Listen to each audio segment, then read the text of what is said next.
the teachers, the parents who are responsible for this day.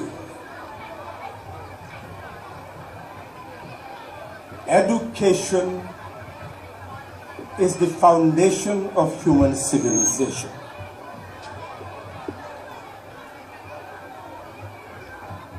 And there can be no liberty or prosperity in society without education. The school is a tree of life. When it blossoms, it produces these children today. Look at them. They were like the small children yesterday. But parents and teachers invested in them by caring. That is why they have grown up to be who they are today. We're here to celebrate your success, Mr. Principal. Your success, the board. Your success, the teachers. Your success, the parents. Human society requires sacrifice. Without the parents and the teachers sacrificing time, energy, resources, these children who are graduating today would not have been where they are today. That is the investment you have made to make this possible today. That is why we are here to celebrate. It is important for all of us to realize that the wildest beasts on this earth are the tenderest of beings on earth when it comes to taking care of their offspring.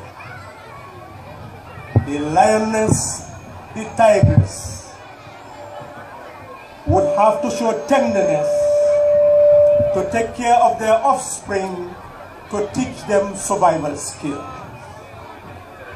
And that is why when you uproot them from their natural habitat and take them into zoos, when you want to take them back to their habitat, you have to teach them survival skill. If animals of the wild have to teach their offspring survival skills, what about human beings? We must understand that human beings, before schools came into being, had to teach their young knowledge and skills so that they will be able to survive for humanity to exist today. It is the unity of knowledge and values which enable human beings to conquer the wild animals of yesterday, conquer nature, and conquer society in order for us to be able to live in communities today. The school is the cornerstone of building a community that can prosper, a community that can be stable. We must bear in mind that we had to conquer what human beings are born to be. We are merely living beings, but we grow up to be human beings. Living beings, if untrained, if uncouth, becomes wild animals, and society will be transformed into a jungle where each of us will feed on each other's flesh. Human beings have to be brought up to be human beings. And we can only make them human beings when their minds speak the language of knowledge.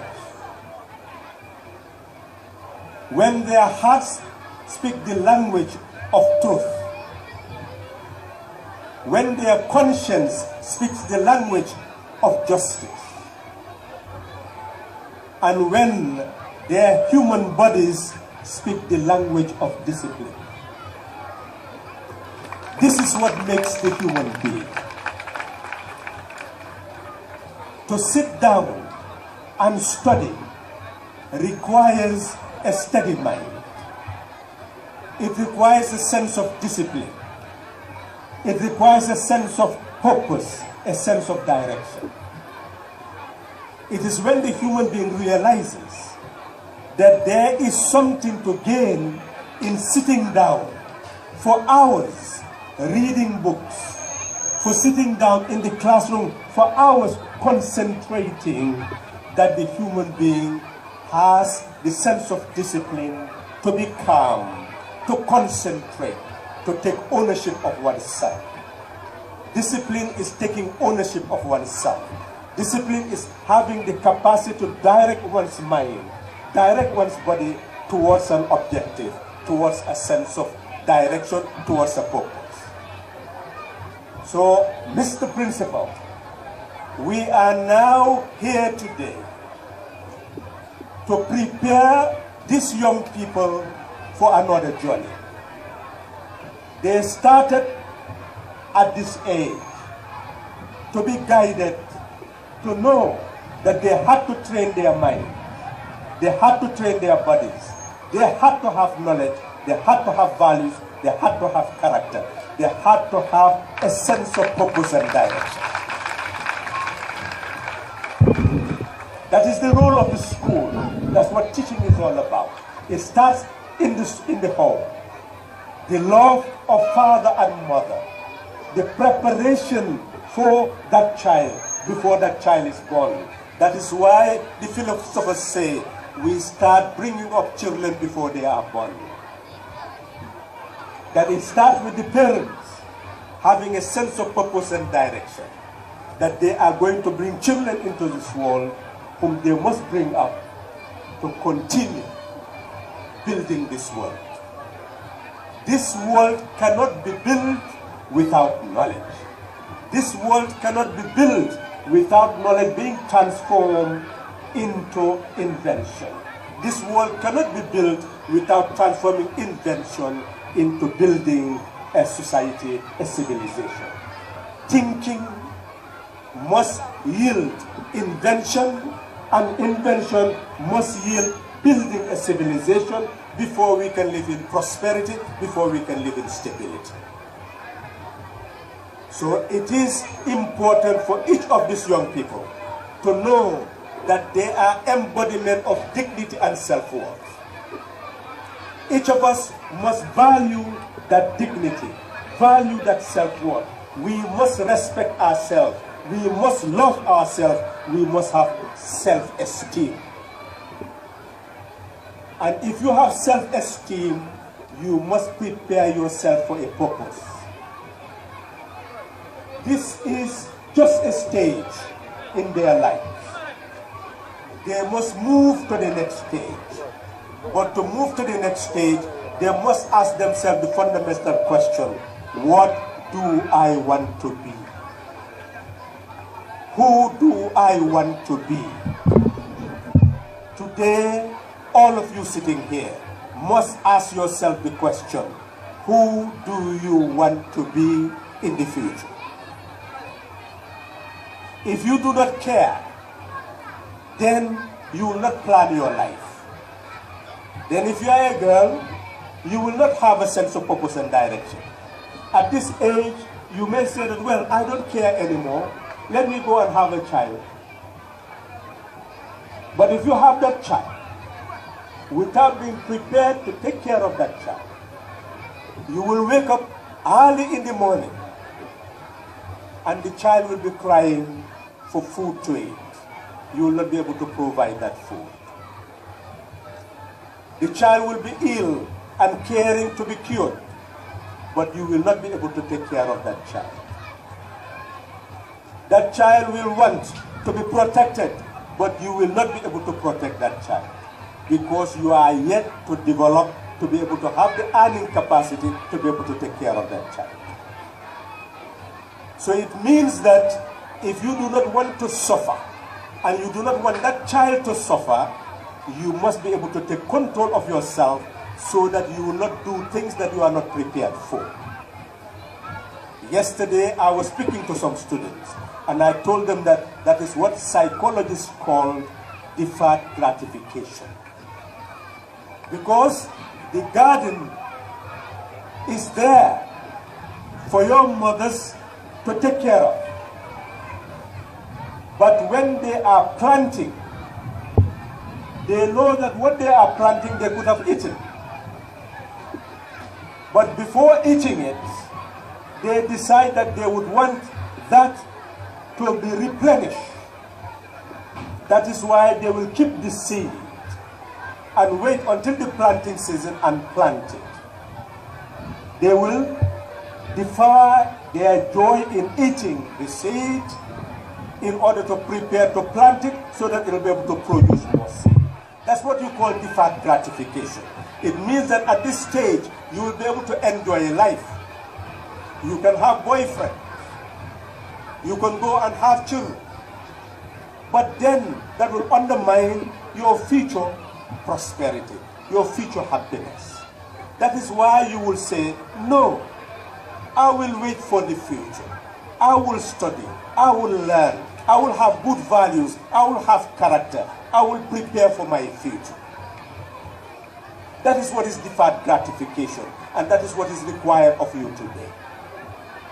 If you are a young man also, you can say that, well, let me go and take drugs. I will spend the night in the street. I will enjoy myself. But then you can abandon your schooling. You will not be able to earn an income. And in the future, how are you going to live? Could you be able to live by being a beggar? No. And what happens if you become a drug addict? Would you be able to get money to buy the drug? No. What will it lead you to? At the end of the day, you'll be abandoned in the street. You'll come to a point where it will be difficult to live, it will be difficult to die. You will not want to live and you will not want to die. Can you understand what that means? To live a life where you don't want to live and live a life where you don't want to die.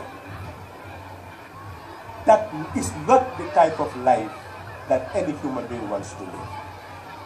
So my conclusion is that you are the future of this country. And you must prepare yourself to take charge of the destiny of this country. To do so, now is the time to have a sense of purpose and direction. Now is the time to choose the type of human being you are to be. And when you choose, you will see that knowledge is the key to who you are going to be tomorrow.